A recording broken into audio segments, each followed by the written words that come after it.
अस्सलाम वालेकुम दोस्तों। सिंध जे टेस्टिंग इदारनि तरफ़ां वरितल टेस्ट पेपर्स में ग़लतियूं को नई ॻाल्हि न आहे, जंहिंजो मिसाल तव्हां IBA तरफ़ां वरितल PST या JEST जे टेस्ट पेपर्स मां लॻाए सघो था।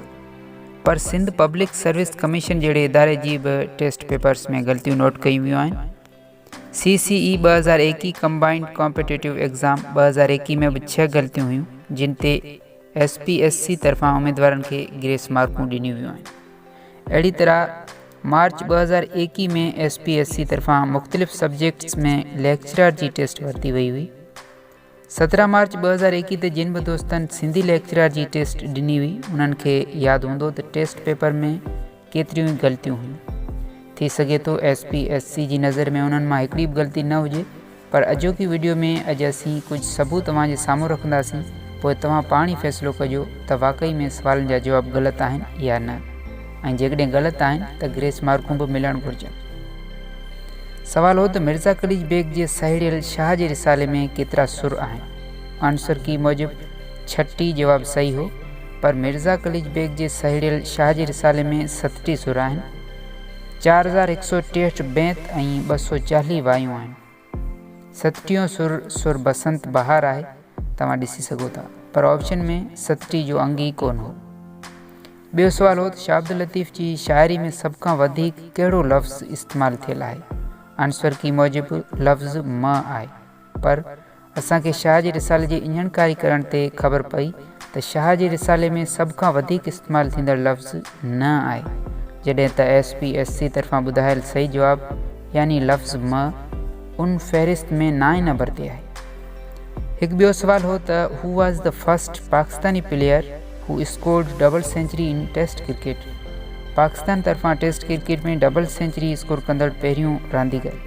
आंसर की मूजिब सही जवाबु ज़हीर अब्बास, जॾहिं त पाकिस्तान तरफ़ां टेस्ट क्रिकेट में पहिरीं डबल सेंचुरी स्कोर करण जो एज़ाज़ इम्तियाज़ अहमद खे हासिलु आहे, जंहिं 1956 ईस्वी में न्यूज़ीलैंड ख़िलाफ़ इहो कारनामो सर अंजाम ॾिनो हो।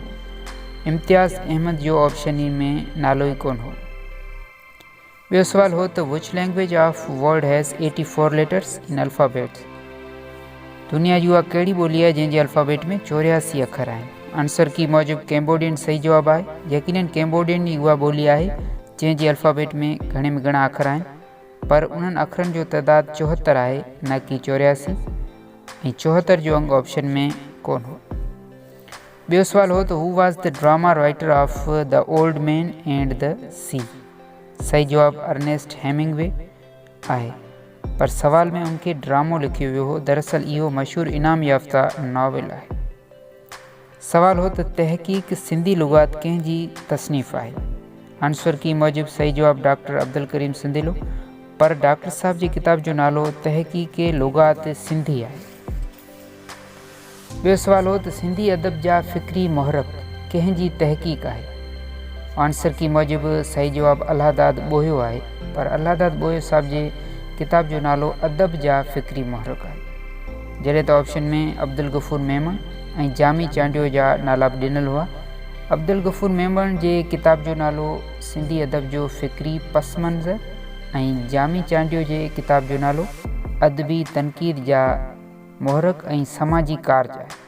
उन करे इहे सभु ऑप्शन ग़लति साबित थियनि पिया। ॿियो सवाल हो त गंदजिनी जी गोॾ में पाॿोड़ा पोशाक बेंत में लफ़्ज़ गंद जी माना छा आहे। आंसर की मूजिब पाणी में थींदड़ ॾुथ, पर शाह जो रिसालो सड़ींदड़नि जी नज़र में मानाऊं मुख़्तलिफ़ आहिनि। डॉक्टर गुरबख्शाणी मुताबिक़ किन किचरो, सैयद लुत्फ़ अली शाह मुताबिक़ नीलोफर कुमजी पाड़, डॉक्टर नबी बख्श बलोच मुताबिक़ पिॿण जूं पाड़ूं जेके खाइण जे कमु अचनि थियूं। ॿियो सवाल हो त लोक लफ़्ज़ जो इस्तेमालु सभ खां पहिरीं कहिड़ी ॿोली में मिले थो। आंसर की मूजिब सिराइकी ॿोली, पर सिराइकी खां अॻु सिंधी ऐं संस्कृत में बि लोक लफ़्ज़ जो इस्तेमालु कयो वियो आहे, ऐं इहे ऑप्शन में बि शामिलु हुयूं, ऐं अहिड़ो को बि मुस्तनद हवालो नथो मिले त लोक लफ़्ज़ सभ खां पहिरीं सिराइकी में इस्तेमालु थियो। सवाल हो त कहिड़े सिंधी अदीब सभ खां पहिरीं अंग्रेज़ी ॿोली सिखी। आंसर की मूजिब उधाराम थांवरदास सही जवाबु आहे, पर इन जो बि अहिड़ो को मुस्तनद हवालो नथो मिले। सवाल हो त ॾिठ लोक अदब में कंहिंजो क़िस्म आहे। ऑप्शन में गुजरात, डूर, प्रोली ऐं लोली। आंसर की मूजिब सही जवाब प्रोली आहे, पर डॉक्टर नबी बख्श बलोची जोड़ियल जामे सिंधी लुगात में ॾिठ जी गुजरात ऐं प्रोली ॿई मानाऊं लिखियल आहिनि। सवाल हो त नावल कहिड़ी ॿोली जो लफ़्ज़ आहे। सही जवाब ॾिनो वियो आहे त अतालवी ॿोली जो, पर सिंधी अदब जे मुख़्तलिफ़ किताबनि में नावल अंग्रेज़ी ॿोली जो लफ़्ज़ लिखियो वियो आहे। अकबर लगारी जे किताब सिंधी अदब जो मुख़्तसर जाइज़ो में बि नावल अंग्रेज़ी ॿोली जो लफ़्ज़ ॼाणायल आहे। जेकॾहिं ॾिठो वञे त 50 सवालनि जे हिन टेस्ट पेपर में 12 खां 15 सवाल अहिड़ा हुआ जिन जा जवाब या त ग़लति आहिनि या वरी मशकूक। टेस्ट पेपर ते सिंधी अदब जी अहम शख़्सियतनि अकबर लगारी ऐं मुख़्तियार अहमद मल्हा ऐं ॿियनि पिणु एतिराज़ उथारिया हुआ। उन करे SPSC खां इहो मुतालबो था करियूं त इन्हनि सवालनि जो ग्रेस मार्कूं ॾेई उमेदवारनि खे रिलीफ ॾिनो वञे।